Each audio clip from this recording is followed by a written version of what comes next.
Harvest tayo ng alagbati guys. Magluto na naman tayo ng sardinas na may alagbati.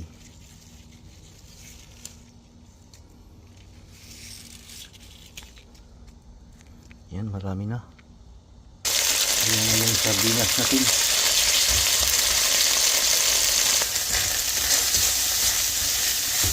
Ilagay na natin yung alagbati natin. Ayan ang alagbati natin, takpan natin. Ayan na yung ginisang sardinas with alagbati.